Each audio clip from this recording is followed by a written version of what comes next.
Hello and welcome. Today is Monday, May 11th, and welcome to today's meeting of Democrats of Greater Tucson. My name is Larry Bodine. I'm the president of Democrats of Greater Tucson, and I'll be your host today. We have Billy Peard, a candidate for state representative in Legislative District 2, as our guest today. Billy is going to talk about his personal and professional background, why he is running and why this year, and why he is running and making a primary challenge against incumbent Democrats. And he'll also discuss how he distinguishes himself from the two incumbents in his district.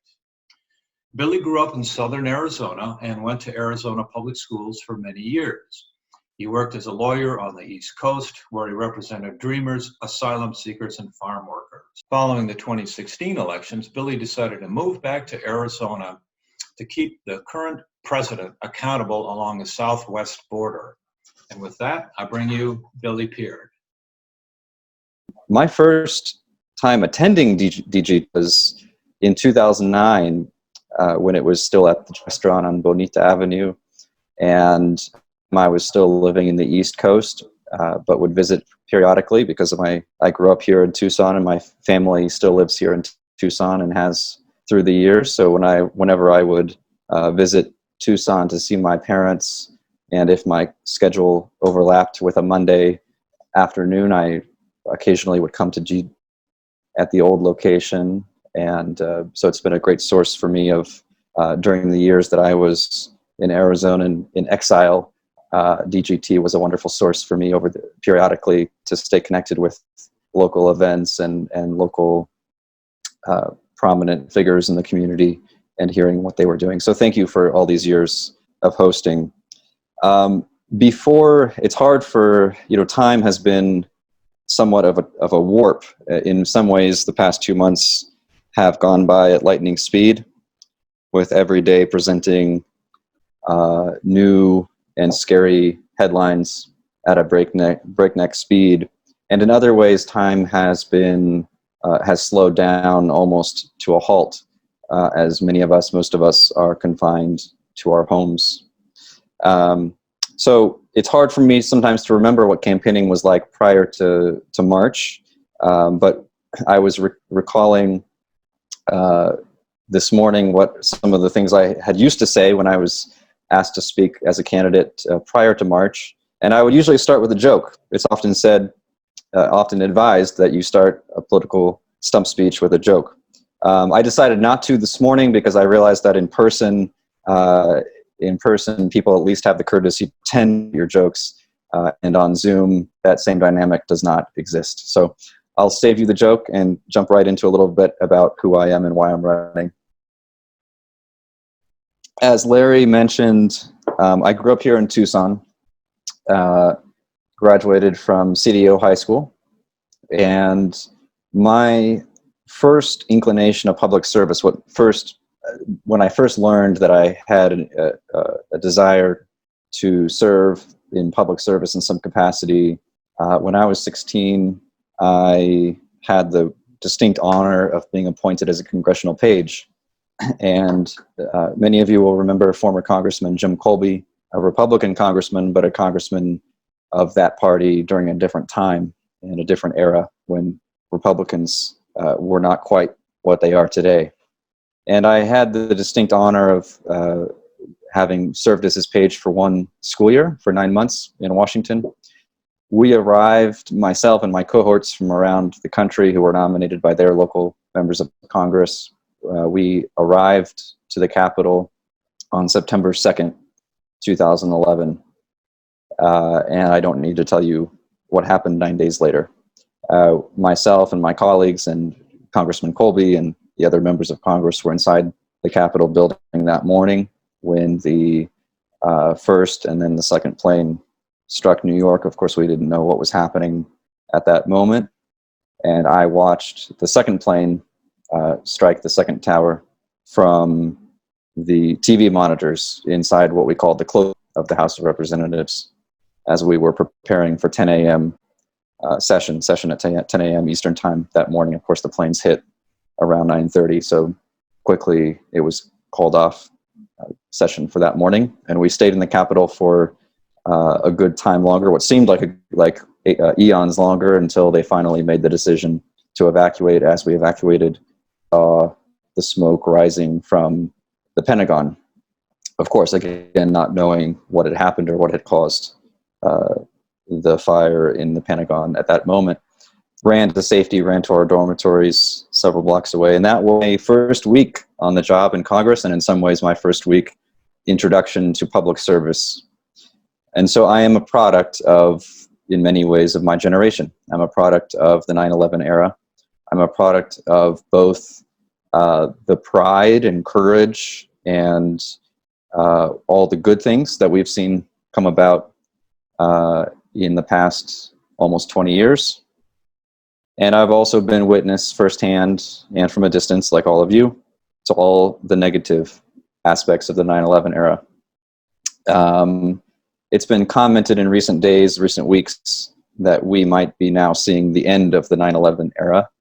And sadly, the 9/11 era has been brought on by yet another disaster that I fear is greater and more ominous than the event that 9/11 era. That's a bit of what forged me, though. That's a bit of what created the young me that still stays with me day in and day out. And it's something that I think is important for my supporters, my voters, to understand about who they're electing.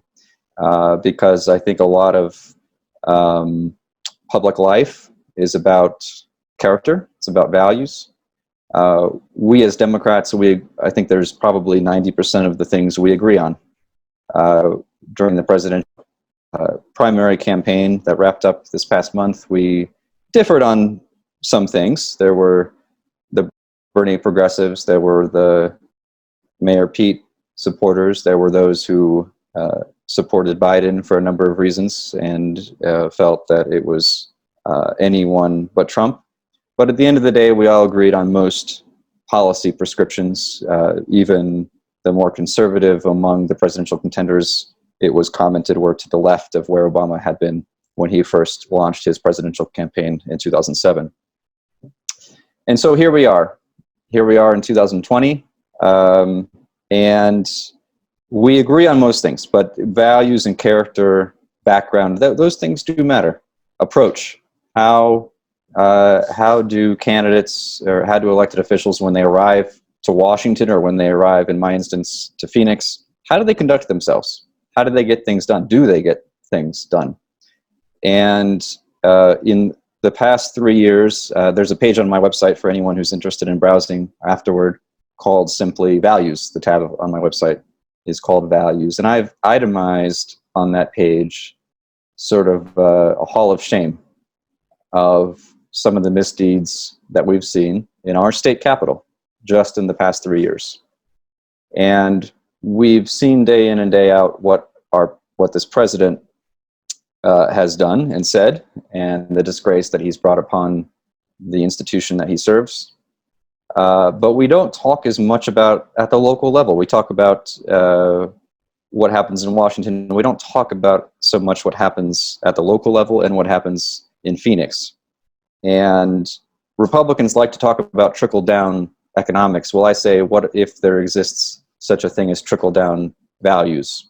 What if what's being modeled at the federal level by the occupant of the White House trickles down to the local level? What if lobbyist money is the norm, and that our local legislators answer to the whims of lobbyists? What if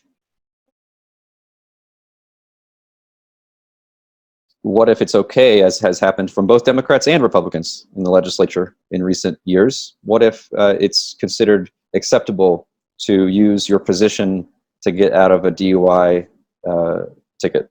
What if it's okay to denigrate a federal judge simply because he took a position counter to your own, as did the governor a couple of years ago against a judge who was appointed by a fellow Republican president?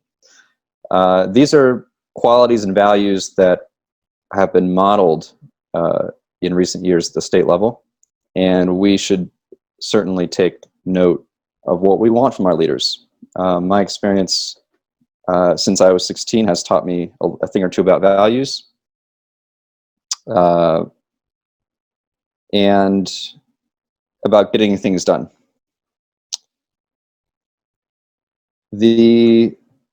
So fast forward a little bit, I talked about my experience with being a congressional page and how that it instilled my belief in public service, that public service in politics can be a positive endeavor, can be an endeavor infused with values and not with backbiting, not with petty grievances. I went on to college in North Carolina and eventually found myself in law school in 2010. And something happened in 2010, the same year that I was beginning law school in Vermont. I had originally ended up in Vermont because they offered me a scholarship. And as I was beginning law school in April of 2010, something befell my home state that shaped me forever, and that was SB 1070. We've just passed the 10-year anniversary, and COVID-19 understandably has overshadowed the remembrances and the attention placed upon how incredibly destructive SB 1070 was to our state 10 years ago. It was destructive to the then 400,000 undocumented residents of our state. But not only that, it was destructive to our entire economy. It was destructive to our reputation abroad and our reputation throughout the country. And we acted as a model for other red states, and eventually 9 or 10 other states replicated SB 1070 in the 3 years following our enacting of the law. And that's just one example. It's one example of many, many pieces of legislation. I can go on and on in my lifetime, since I grew up in the 1990s here in Tucson. But 2010 was a watershed moment for me and for many of my generation, because it signaled that that the Republicans were not content to roll back economic policies. They were not content to roll back taxes, as had been their party's mantle for many years. They were now engaged in the politics of vindictiveness and pursuing policies that had no real economic benefit, even in their fictional trickle-down world, had no real benefit by any measure, by any statistic measure. They votes. They simply to drum up attention, and they did. They succeed at drumming up attention. That purpose in that watching the politics unfold distance through my television screen as our state became the center of negative coverage worldwide was what first instilled in me the desire to come back to Arizona at some point and contribute myself in some meaningful way to public policy here. It also propelled me to pursue a career in legal aid career as a lawyer, and immigration law and immigrant rights. For the years following law school, I worked for legal aid organizations, meaning that for those of you who are not familiar with legal aid, it means I'm one of those lawyers who does not make lots of money, never have. And it also means that I would stay up late at night, sometimes receiving phone calls at 10 or 11 p.m. from a client's sibling or loved one after that person had experienced an ICE raid. It means that I stayed up at night and sometimes received phone calls from my clients who were domestic violence victims. It meant sometimes I would stay up at night worrying about whether my client would keep his or her food stamps. So this is my background. This is where I come from.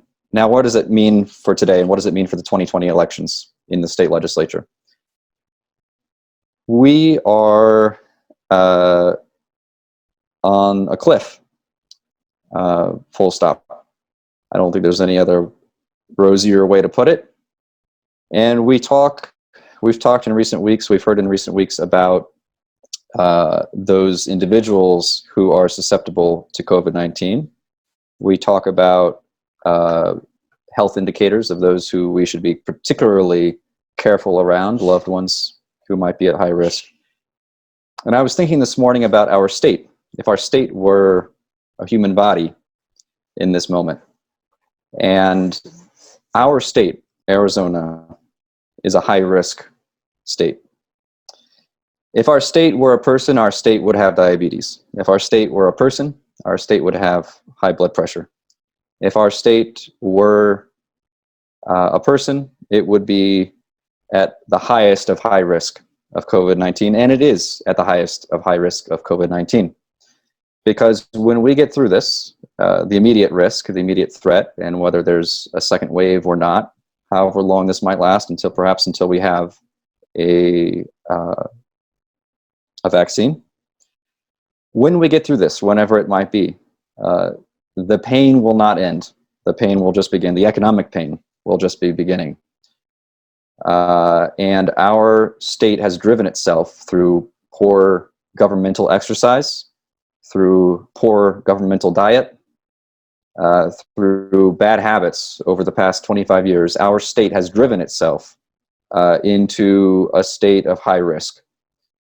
Now, we never expected that the next recession was going to be caused by a public health emergency, but we knew, because economists tell us this is the natural business cycle, that recessions happen, booms and busts happen. Turns out we're now in one. Not for the reasons we thought, but we're in one nonetheless. And our body politic is weakened. Our body politic is at risk. We have, as many of us have been hearing and reading in recent weeks, our unemployment system is last in the nation in terms of the quantity of benefits. And it's also last in the nation in terms of who triggers the benefits in the first place. If you are Arizona is one of the only states, if not the only state, where if you are a $12 an hour worker working 20 hours a week and you lose your job at the store, you do not qualify for any state unemployment benefits. We were, before this crisis, 50th or near 50th in the nation on so many indicators of social well-being. I don't need to talk to you about education indicators. We know that we, even with Governor Ducey's attempted boost in teacher salaries in the past 3 years, we still remain in the last 5 states in the nation in teacher salaries. We remain in the last 5 states in the nation in terms of per pupil spending. We still have a disastrous tax policy at the state level that gives predominantly wealthy families the ability to write off their taxes to send their kids to private schools that they probably would have sent their kids to regardless. We still, even before this crisis, we were 50th, dead last, 50th in the nation in terms of the number of school counselors per pupil in our public schools. Before this crisis, we were 49th in the nation in terms of our private sector union density, which means of the 50 states, we had the fewest number per capita of our workers benefiting from a union contract in the private sector, second only to South Carolina. Prior to this crisis, we were near last in the country in terms of the number of state employees who were devoted to enforcing our minimum wage. Now, it's a wonderful thing to have a minimum wage, and I certainly applaud that we passed Prop 206 almost 4 years ago, which raised the minimum wage to $12 and created for the first time ever paid sick leave. But what good is Prop 206 if you don't enforce it? What good is Prop 206 if you have only a handful of state employees who are tasked with enforcing a law for hundreds of thousands of Arizona workers? Now, this was all a snapshot prior to this current crisis. Prior to this current crisis, Tucson was the second poorest per capita major city in the Southwest, second only to El Paso. Prior to this crisis, Tucson had a poverty rate that was 8 points above the national average. That was at the threshold to this crisis. That was when the economy was doing supposedly good. That was when the Dow was above 20,000 and growing every day. So where are we heading from here on out? Well, if you, like me, think that times of crisis are also times of opportunity, then you may agree with me that now is the time. January 2021, when the new legislature takes control, now is the time to push bold, innovative solutions. The commentators, prognosticators are telling us that Democrats are likely to take the state house, and let's hope they do. They're going to hopefully flip one district in northern Arizona, maybe one or two additional districts in the Phoenix metro area.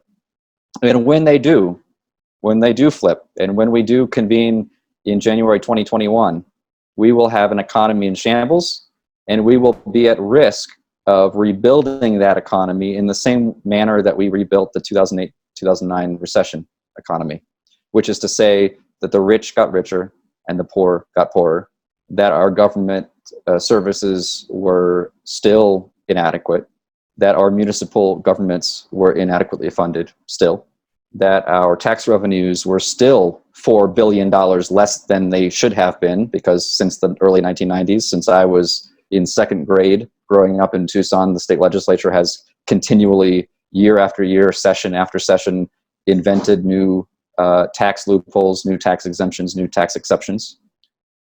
And so we, in beginning of 2021, we will be at risk of all these things, but we will also have an opportunity to build and to have, for once, the Republicans come along with us on some things.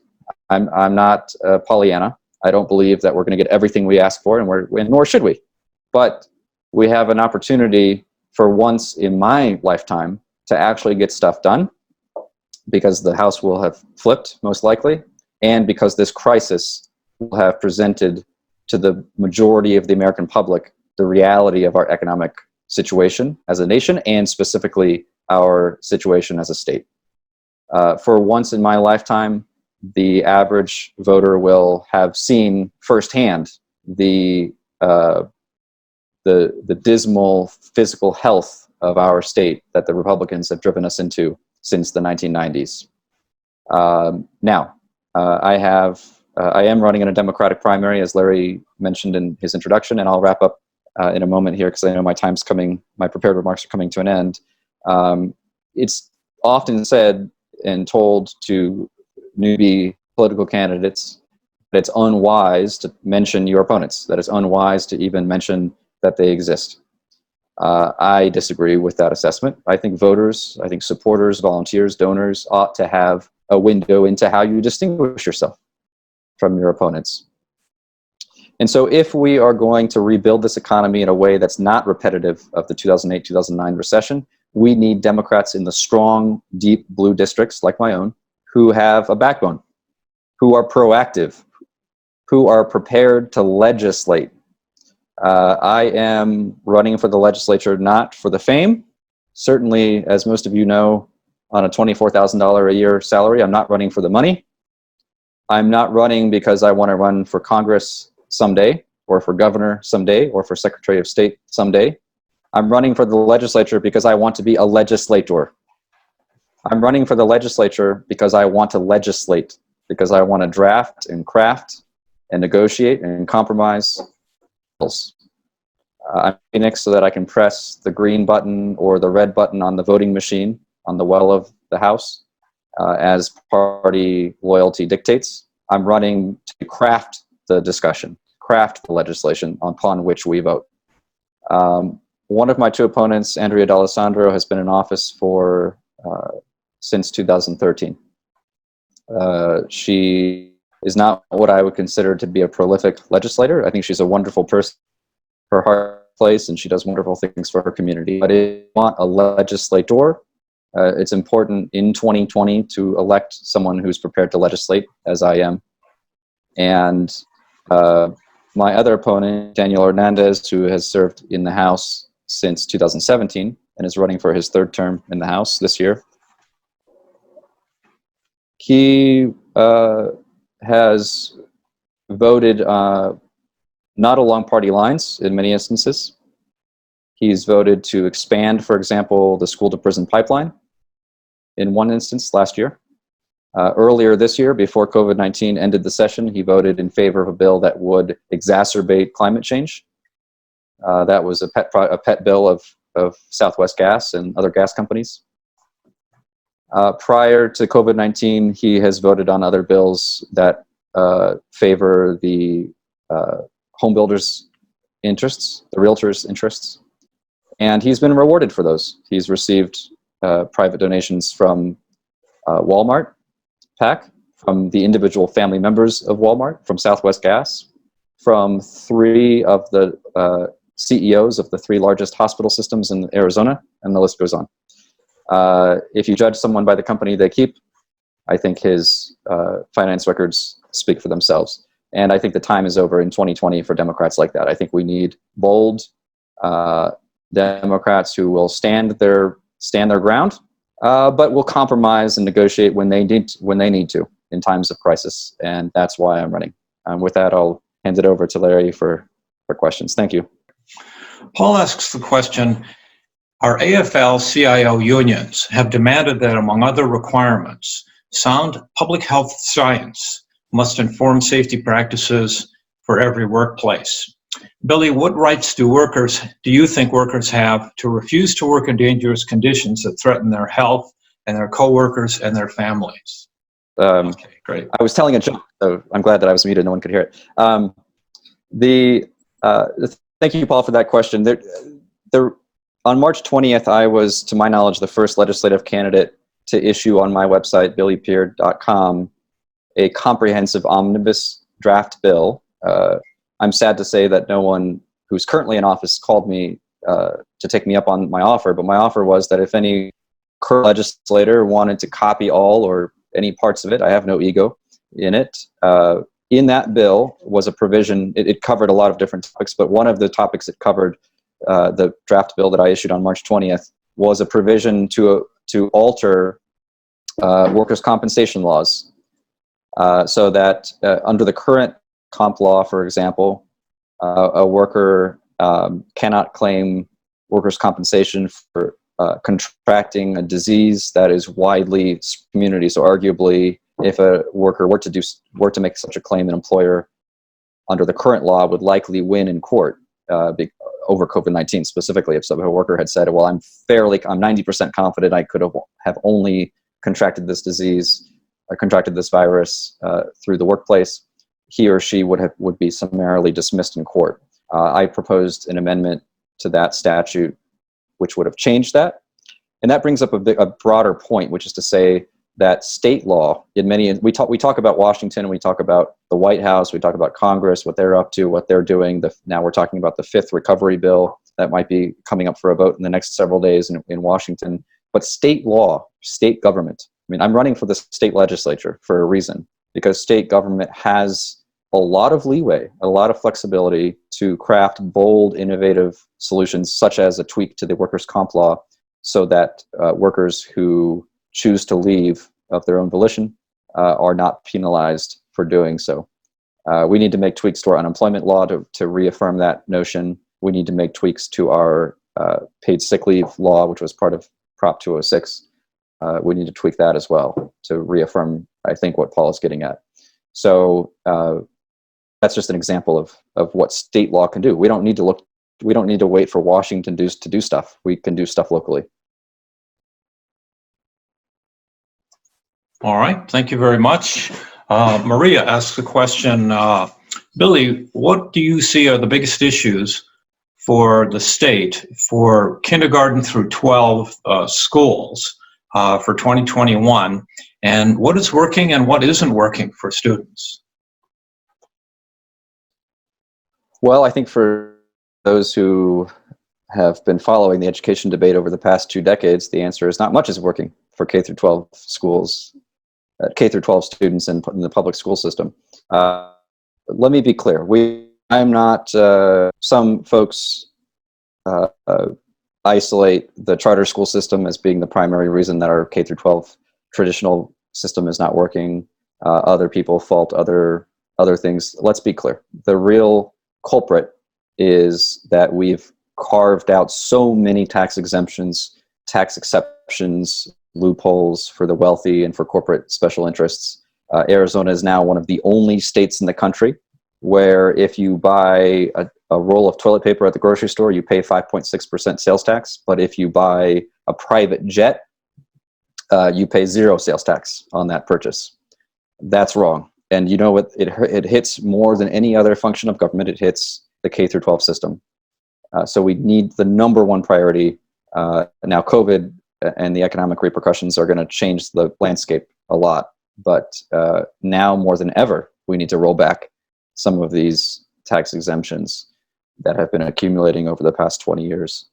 So yeah, that's I mean, there's a number of other things I could get into with education policy, but at the core, at the heart, we need the culprit of our current K through 12 system is the tax code. So if you want to talk about education, you almost can't avoid talking about the tax code as a solution.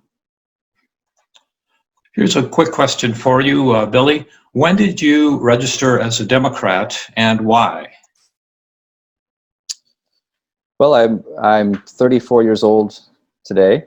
I registered as a Democrat 2 weeks after my 18th birthday here in Southern Arizona. And I've been a Democrat ever since. I've moved around and I've frequently registered in the states in which I lived over the years before moving back to Arizona, but always registered as a Democrat in those places. Why? Because Democrats are the party of the working class, the party of the middle class. Democrats are, by the way, the party of economic growth, despite what our opponents tell us. Because it turns out that when you propose and promote economic empowerment and equal opportunity, that helps the bottom line too. Turns out that when you equalize the playing field for all workers and all families, where you don't have extreme wealth nor extreme poverty in most instances, it helps the economy overall and it creates job growth.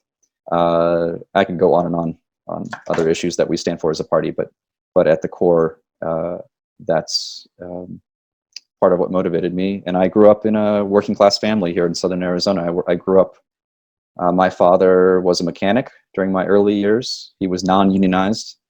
And I saw this, he would come home every day and tell me the stories, working literally for Jim Click, for example, and other large companies locally. And the mistreatment he received, the 110-degree temperatures in the car bays with no air conditioning and no fans, and they were being told that they could have 10 minutes to go to the convenience store to buy a bottle of Gatorade if they wanted to. Those were the worker protections my dad experienced, and those were the worker protections that I grew up learning. That's why I'm a Democrat.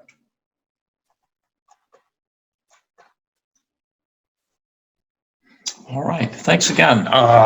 Got another question, and by the way, we have 7 questions. I'm going to try to get to all of them pretty much in order. So question we have here is, in this pandemic, Billy, with the record-breaking and escalating unemployment, how must Arizona reorder our economy to work for all of us and not just the rich? Well, I think I answered part of that in answering some of the previous questions. I mean, the tax code is like a piece of Swiss cheese if you read it through, the state tax code. I was reading a couple weeks ago give me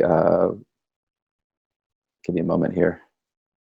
I forget the name of the business school, but the business school that the W.P. Carey Business School at the ASU, not exactly a bulwark of progressive political thought, but they issued a report 3 years ago in which, and I think it's actually powerful to read from, it says, quote unquote, proponents of the income tax reductions in Arizona have contended that income taxes inhibit economic growth, yet there is no empirical evidence that the changes to Arizona's income taxes since the early 90s have resulted in stronger economic performance in Arizona.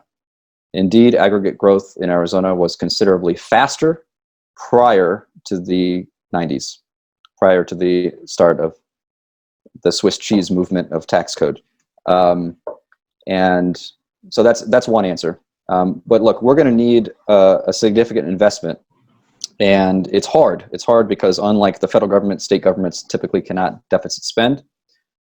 It's hard because as I outlined in my introductory remarks, the state has driven itself into very poor physical health as a body politic.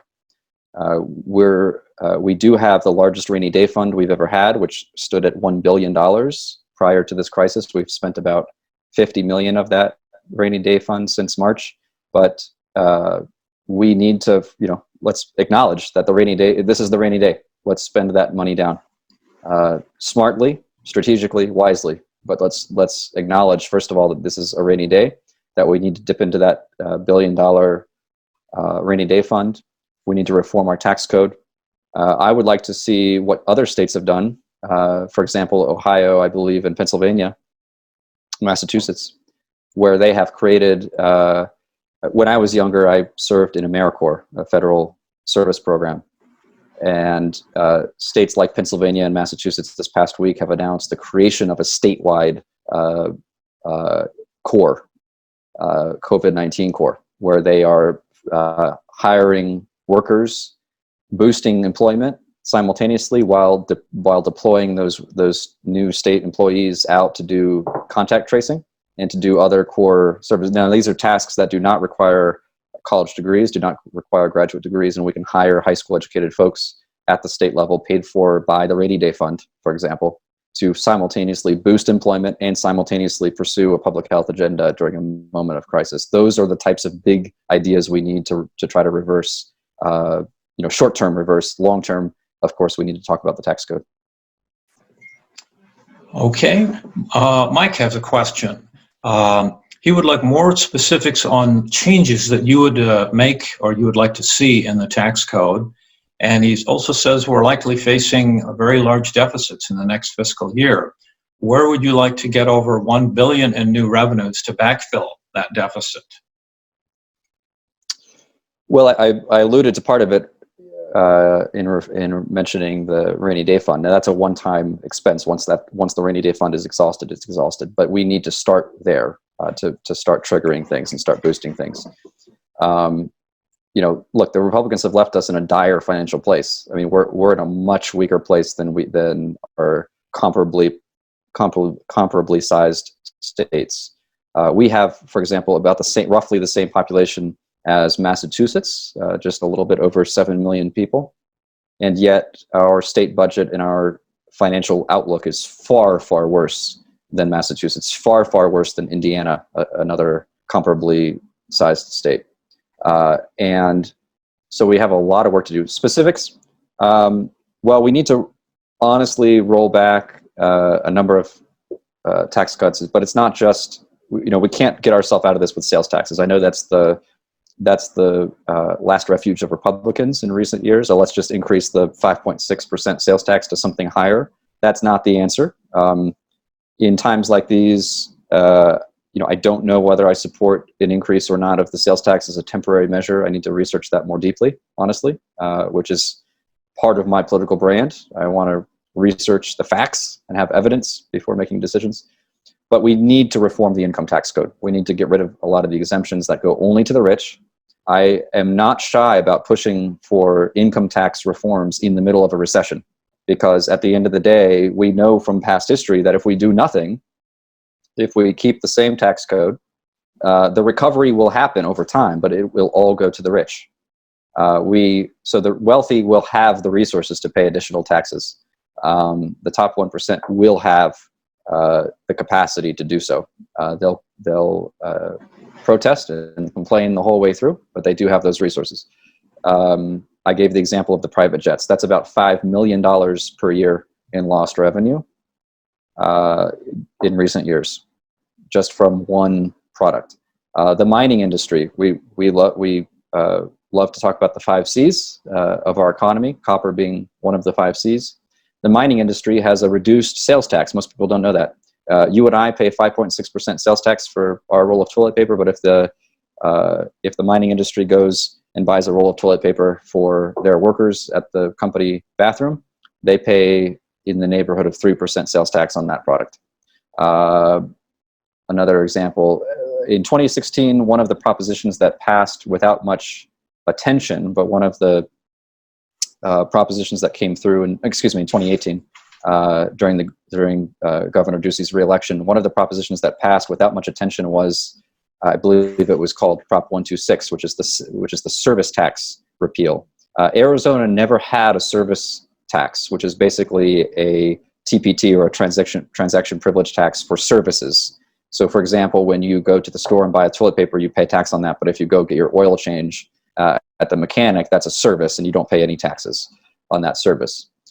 Turns out that when the sales tax was invented in the 1920s and began to spread through all the states, most of the economy was a goods-based economy. It was a products-based economy, meaning that the lion's share of the things being bought and sold were things.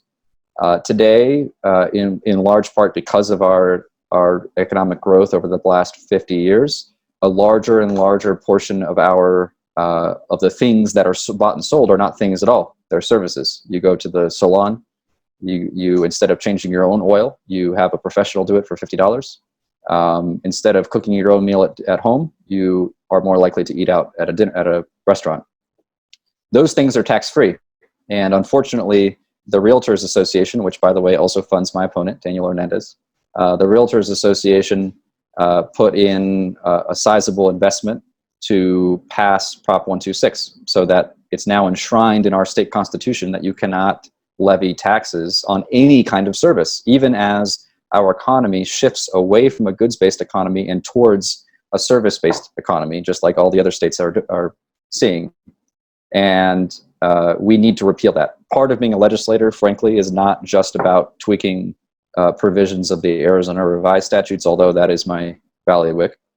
Part of being a legislator is also about helping to contribute to changing the public dynamic, to educating the public about the state of affairs. And so if elected, I will certainly do everything I can to use my bully pulpit, however small it might be, but to use my bully pulpit to educate the public about things like the service tax, that we need to repeal that. We need to start thinking about modest, reasonable, thoughtful, surgical taxes to things like basic services. Okay, thank you. Madeline has a couple of questions. Madeline, thank you for your patience. Madeline would like to hear more about your legislative priorities, some of the things you haven't talked about yet, if you are elected, and then tell us how you're adjusting your outreach efforts during the pandemic. Thank you, Madeline. And thank you for that question, because COVID-19 sucks up, understandably, a lot of the oxygen in the room these days. When I first announced my candidacy in November of last year, I was in the habit of telling people, I don't think you can run responsibly as a candidate in Arizona and not talk about water, because we're in Arizona.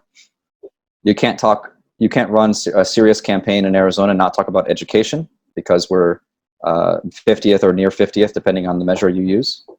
And you can't run responsibly in a serious way in Arizona and not talk about criminal justice reform, because in Arizona we have one of the greatest racial disparities in our state prisons and county jails, and we have one of the largest prison populations per capita in the nation.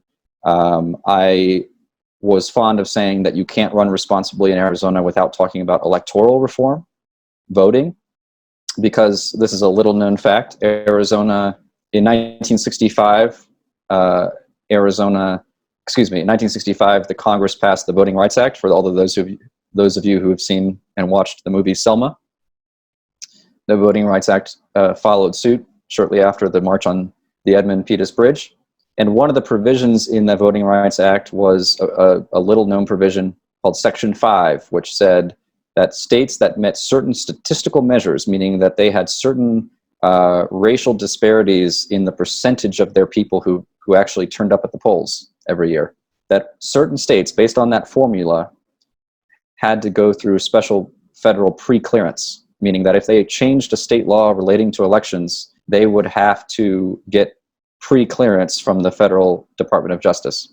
Now, interestingly, since 1965, and they would redo the formula, recalculate the formula every so many years to take out states that no longer merited special treatment, or to add new states that may have slid backwards. And for all those years, there were 2 states, and only 2 states, that were not part of the former Confederacy, whose numbers merited special treatment. Those 2 states were Alaska and Arizona. That provision has been gutted by the Supreme Court in 2013 in a case called Shelby, meaning that now when the Republican state legislature wants to do voter ID laws, for example, or a county recorder wants to tweak how they re-register people, or the county elections head wants to do something different, they no longer have to go to Washington to get permission. Arizona was one of only 2 non-Confederate states that fell under that provision. So again, to recap, water, education, criminal justice, voting were the four headline issues for me prior to COVID-19, and they will remain so in 2021 now that we're still facing COVID-19. I've got a question from Maureen. She asked this earlier in the program. Could you elaborate more about the continuing lack of political support and funds for education in Arizona, and also the issue of charter schools and their funding? What can you tell us about that? Thank you. So I'll answer the second part of the question first, and then get to the first part of the question second. Charter schools. So, as I mentioned earlier in my remarks, I'm not someone who is against charter schools writ large. What I am against are unaccountable charter schools. What I'm against are charter schools that don't have to play by the same rules as traditional K through 12 schools. I'll give you a few examples. In Arizona, transparency, for example. In Arizona, a K through 12 school is subject to the state public records law, which is our state version of FOIA. Charter schools, not subject. Another example, unionization. Teachers in public schools have a much higher rate of unionization. Charter school teachers, it's almost unheard of to find a teacher who belongs to a union or has the benefit of a union contract. Another example, charter schools, by the magic hat trick of corporate law, can have one corporate entity who owns the real estate, so one corporate entity upon which the school building sits, a second corporate entity that holds the quote-unquote charter, the actual document that gives them permission to educate kids, a different third corporate entity that is the quote-unquote employer of the teachers, a different corporate entity that is a fourth, if you're keeping count, a fourth corporate entity that is the investment entity that invests the investment funds in the stock market on behalf of the other 3 entities. That should no longer happen. There should be no system where you have some entities that are nonprofit and hold the charter, and other entities that are for-profit, and there's runaway profits being made. If you're a nonprofit, you have to be a 501c3 as far as I'm concerned, and I would introduce legislation to make that the case, just like several other states currently have. You have to be a 501c3, and every entity that is affiliated with you has to be a 501c3. No longer can you have a corporate shell game which is what I think most Americans dislike about corporate America. The model of corporate America is bleeding into our education system. That will end if I'm elected. With regard to my general proposals on public education, again, taxes, that we have to look to the tax code, but that's not all. We have, for example, we have in our system a large portion of the schools are funded by property taxes. Both primary and secondary property taxes. And it's no secret that wealthier communities like Fountain Hills or Scottsdale or here in Tucson, Oro Valley, have a more favorable economic condition, and they have more resources at their disposal for their traditional K through 12 schools. I lived for 3 years in Vermont, where I went to law school. And prior to my arrival in Vermont, small town Vermont, they had a similar problem. They had wealthy enclaves in small ski towns in Vermont, where most of the homes were owned by New Yorkers and Bostonites who would buy second homes, and they paid large property taxes, and their local town schools were well funded. And then you had urban areas like in Burlington, where Bernie Sanders got his political start as mayor, that was more urban, more people of color, and less well-funded schools. So in the early 2000s, they did something that no other state had done. They passed something called Act 60. And Act 60 is not very complicated. What it says is that when the local entities, like the counties here in Arizona, collect and levy property taxes, they send it up to Phoenix, or they send it, or in Vermont, they send it up to the state capital in Montpelier, and then the state redistributes it based on an equitable formula. It doesn't erase all of the inequities, so some of the wealthier communities still retain a slight economic advantage, but it helps level the playing field with regard to the distribution of property taxes for public school education. That, by the way, is a proposal on top of and distinct from my talking about the tax code, the income tax code. Billy, we're running out of time. I'm so sorry we didn't get to all the questions, but I'll throw in one last question, and then I wonder if you could wrap up and tell us how people can email you their questions. The last question is, what is your stand on gun safety at the Pima County Fairgrounds? Currently, unlicensed dealers are selling to criminals without any kind of a background check. Tell us about that, and then bring us to a close, please. Thank you. Thank you for that question. That question strikes close to home for me, both as someone who, like many of us on this call, I imagine, have had gun violence touch close to home, but also because when I was practicing as an attorney for the ACLU here locally, we dealt with county issues. And time again, we came up against what I perceive to be a conservative interpretation of state law when it comes to what counties can do. As you may know, the county fairgrounds are owned and sit on top of property that is county property. Then it's, as I understand, it's leased out to a private, quasi-private entity that administers the fairground activities. And they're the ones who allow gun shows to happen on county grounds. My legal position is that under the current state statute, the county government does have, unequivocally, has the legal authority to deny, to control the type of commerce that happens on their property, on their real estate. The county government, the county attorney's office under Barbara Lawal, has in recent years taken the opposite legal interpretation and has advised the county board of supervisors that they cannot do that. If I'm elected, since first of all, that brings to bear, it's important to look at who you're voting on for county attorney, because the county attorney's office ultimately governs the interpretation of state law and is the entity that gives official legal advice to the board of supervisors when they're making key decisions. So you need a county attorney who can interpret the law in a bold fashion. But as a legislator, I would introduce legislation to defy that. Just like the TCC years ago, the city of Tucson years ago accomplished that task of banning gun sales on their property at the TCC, clarified the law to ensure that it's clear that counties have that same authority.